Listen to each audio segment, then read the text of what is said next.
hold on to those personal belongings. Does tend to get a bit bumpy out here.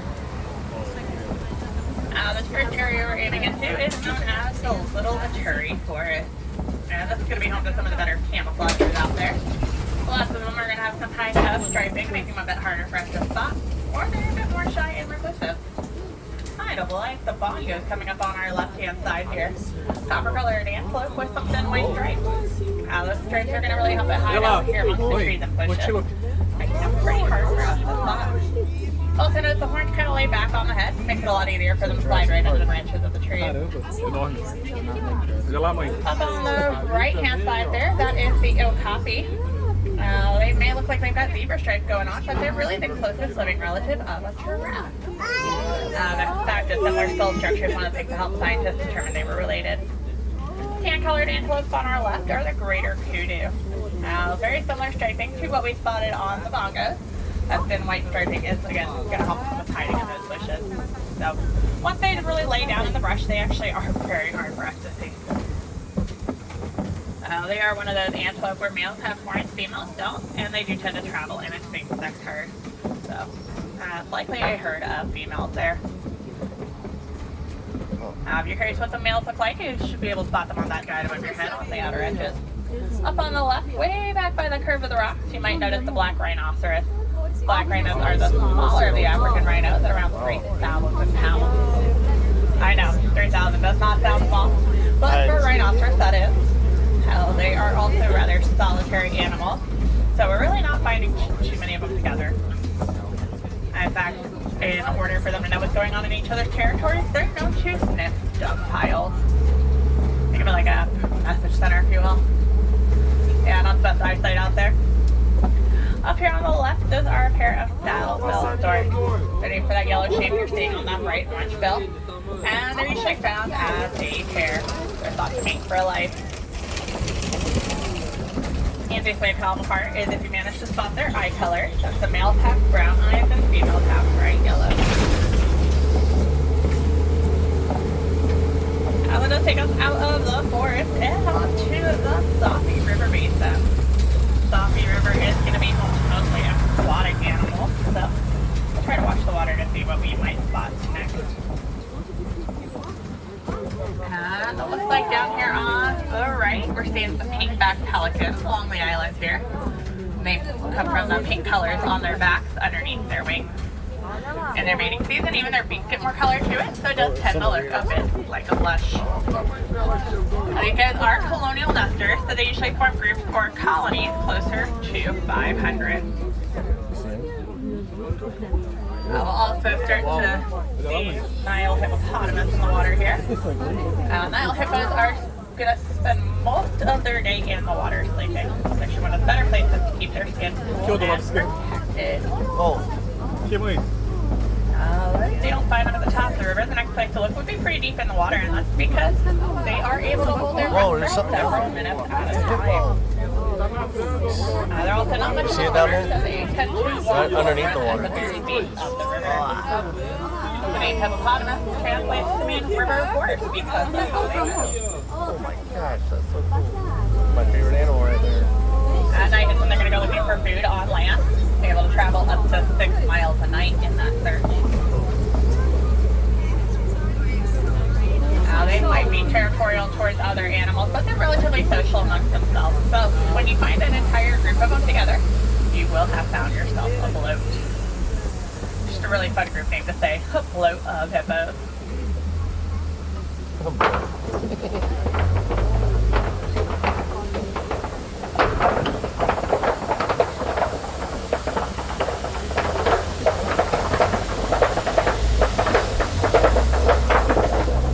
Animals found out here in the river really rely on clean, fresh water.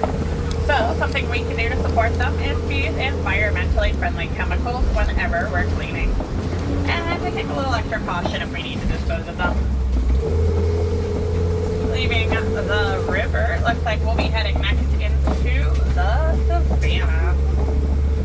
So these are the grasslands that Africa is pretty well known for. And home to more migratory type animals. A really good sign of a healthy savanna is this rather unique looking tree coming up on our right, known as the baobab tree. I might also hear this called an upside down tree. Kind of looks like it's been planted the wrong way, but it's just leafless 9 months out of the year to conserve water. So during the dry season, animals will use it as a resource, giving it the nickname the tree of life. Since these animals are traveling to find their food and water sources, and there are dry seasons during the worst of those times, they're even going to be known to travel 300 to 1,000 miles, which is known as the Great Migration. Let's look out this way. Some of the first animals we're going to see are some giraffes, a bit further out there, so we're going to circle around to get a little bit closer.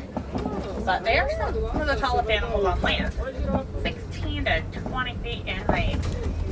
Already about 6 feet tall whenever they're first born, which on this truck would be roughly the top of the doors from the ground. So we are sitting rather high up. As we get a bit closer, we'll also be able to figure out what kind of giraffe they are. It's going to come down to the similarities to their spots. But coming up over here on the left, I do see a den. Usually a good spot for predators. Though it currently looks like they are not in the den, but just below the smaller dark green tree in the middle. Those are African painted dogs. One of the better predators out there on the savannah. They are working together as a pack to take out large prey. They are often going to be shown to sleeping during the hot parts of the day, like now, most active in the morning and evening. That's noted being crepuscular. Just make sure everybody's sitting all the way down at all times. He was laying down.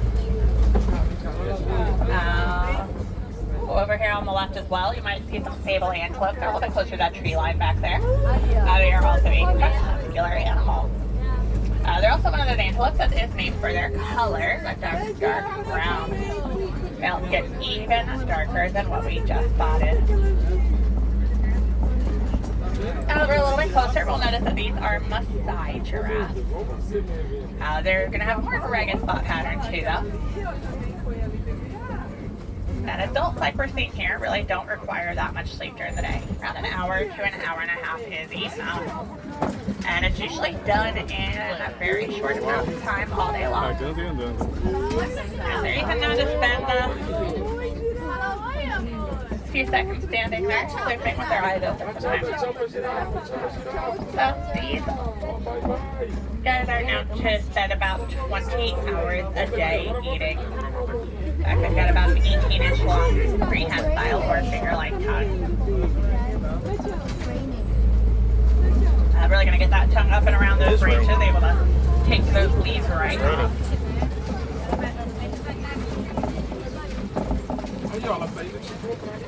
As you can see, some of the lower branches, they have certainly been doing a pretty good job out here in the area.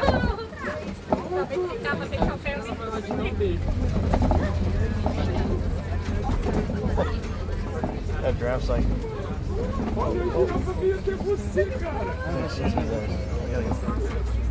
I gotta get the water. That does look like up this way. You're going to be waiting for the giraffe to get out of the way. Again, just make sure everybody's sitting all the way down, including all children. Thank you.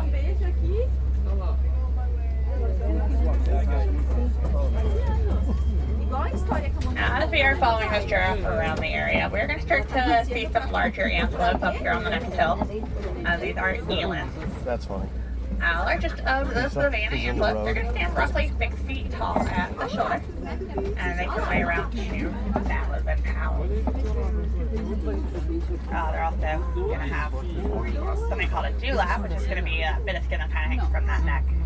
Nice thin patch, great for blood circulation. The other way to stay cool out here.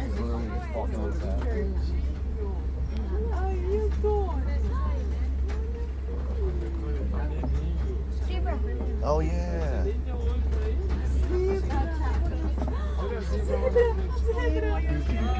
little further out, we're gonna see some herds mountain zebras. Just like the eland, they also have a elap and are in fact the only kind of zebras to have one. All the way out to the right there, you'll see some great animals. Those are wildebeest, second most densely populated mammal on land, after us humans anyway. They're going to form herds as small as 10 and as many as 1,000. And a little further up here, we are starting to see some of the smallest giraffes in the area. The one closer to the truck here is going to be about 1.5 years old. Not quite fully grown, but definitely getting there. Littlest one on top of the hill there, almost a few months old. Probably stands closer to 7 or 8 feet in height. They'll about double their birth height in that first year of life. So they'll grow pretty rapidly for that first year. He had to get to his favorite tree. Drop off. Well, they're fully matured.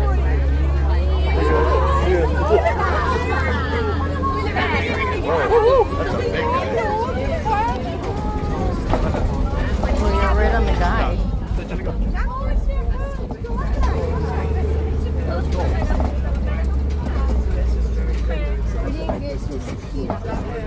No, not yet.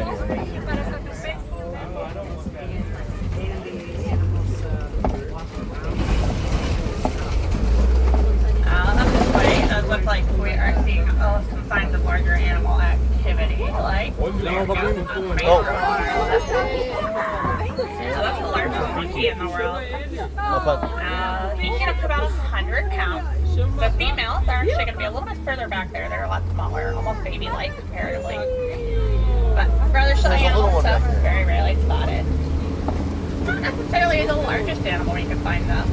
They pick something a little bit larger than that. Oh.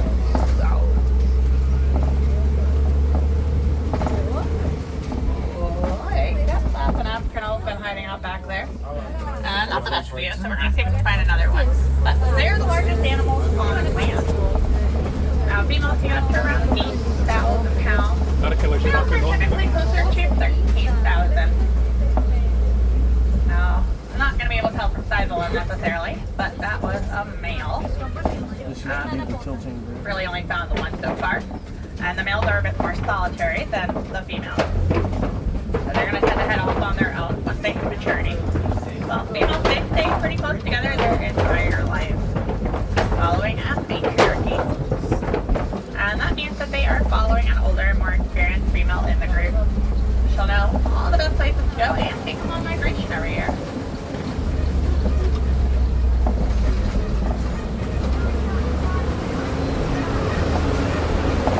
I do see some more signs of that elephant activity, especially out here on the right. The slime has tough marks in it. Certainly going to find some females up this way.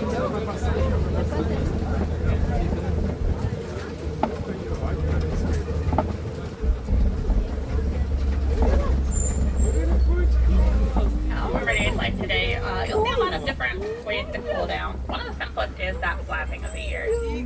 They've got thin ears, a lot of blood vessels in them, so when they flap their ears, they're cooling down that bit of blood. And that in turn is going to help cool down the rest of the body.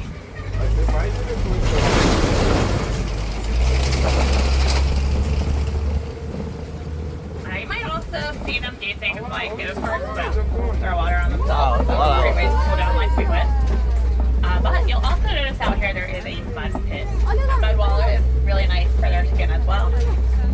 Often creates a layer on there like a sunblock and an insect repellent all rolled into one.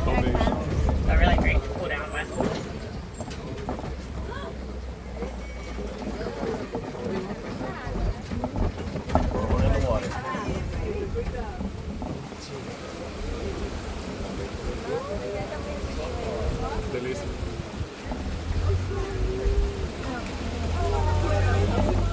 A little further up the way. Looks like we're finding the greater flamingos. Elephants. Greater meaning bigger. So these are the largest and palest peaks of the flamingos. They don't really start off that color. They're usually more of a white or gray when they first hatch. It takes about 2 years of their diet of things like shrimp and algae. Eating enough of the beta carotene needed to turn pink like this.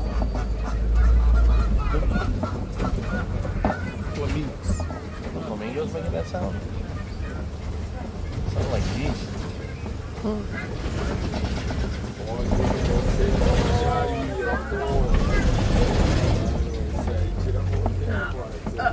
This way, we are still in the savannah, though, a bit more densely vegetated than before. And it looks like we are going to find some white rhinoceros. White rhinos are the larger of the African rhinos, at around 5. They're laying down.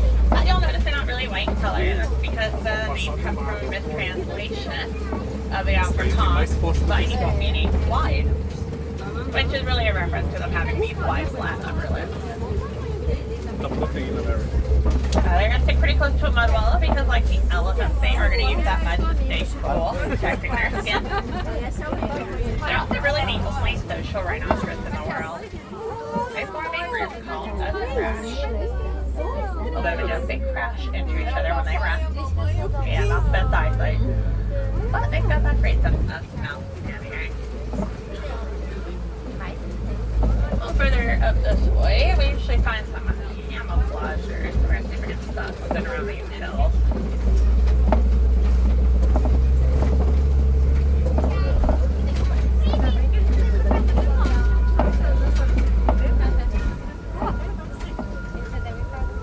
It does look like all the way up at the top of the hill you might spot a cheetah. They're pretty well camouflaged up there.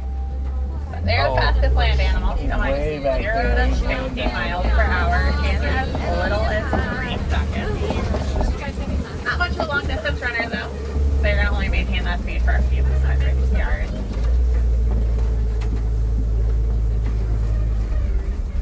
This rock formation coming up is called a copy, and it's usually a good spot to find some larger predators. We're going to keep an eye out for some.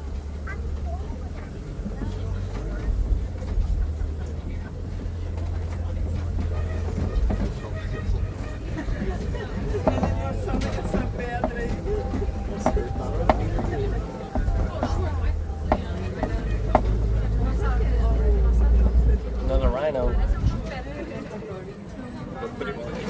Oh, it's like a lot. See him over there? Stay there. They're eating the hay. They're munching out some hay. The nice thing about a copy is it does provide a really good vantage point to be able to keep an eye over the rest of the savannah.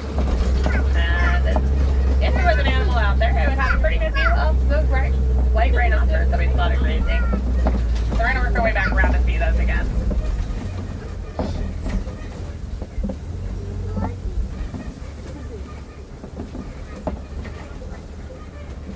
It does look like we're going to get a pretty good view of them up this way.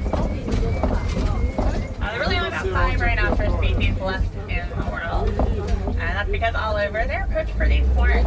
But horns are made of keratin, so it's not the most valuable resource. Same thing that makes up human fingernails and hair. Also, out here to the right, we're going to see a water buck. That's going to be that brownish antelope out there. Usually found near permanent sources of water. And laying down a little bit closer to the trees, you'll see some ostrich. The largest birds in the world. They'll stand about 9 feet in height and run at a top speed of 43 miles per hour. They really don't fly anywhere though, because they're used for a lot of things like steering, just sailing, even displays of courtship. But they are truly too heavy to come off the ground. Now when we spotted there, it did look like a female. She's got more of a grayish feathers to her, while males tend to be black with a little bit of white on the tips of the wings.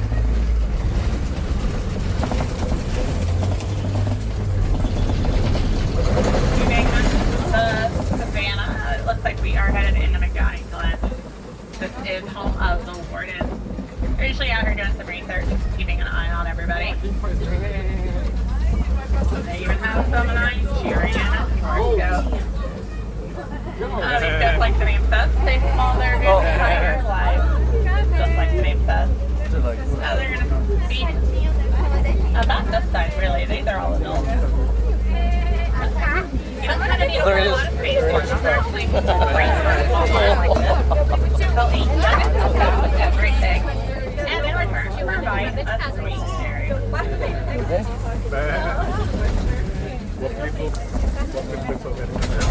It does look like we've made our way up through the edge of the reserve. so not necessarily to the end of your adventures. I'll be dropping you off pretty close to the beginning of Gorilla Falls Exploration Trail, and that's going to be a great place to go look for some more African animals. You might find gorillas, meerkats, naked mole rats, and grevy zebras. You might also find the okapi or the Nile hippopotamus again. If you are interested, the trail is wheelchair and stroller friendly and takes really as little or as long as you would like to head down it. Most people tend to average around 15 to 20 minutes or so. And it's a great time to work on your wilderness explorer badges. But if you are looking for your safari badge, you are on the Simba one. That is Simba Like Alliance #1. And you get your safari badge from the trail guide near the end of the path. They're going to have a bright orange bag to help you find them. Now, all the animals we got a chance to see out there really do need our help. Most of what we found are classified as vulnerable or endangered. So I want to challenge all of you to take some time out of your day. Look up your favorite animal you got a chance to see and learn something about them. And take some time to teach your friends and family about that animal as well. Because a little education is going to go a rather long way towards helping everybody. Didn't see any crocodiles. Didn't see any warthogs. Now we need to talk a bit about how some of the other animals keep cool. So let's talk about how we can keep cool. It is hot out there. Please make sure you are hydrated throughout the day while you are out and about. If you are in need of any ice water, you can get some from any of the quick service restaurants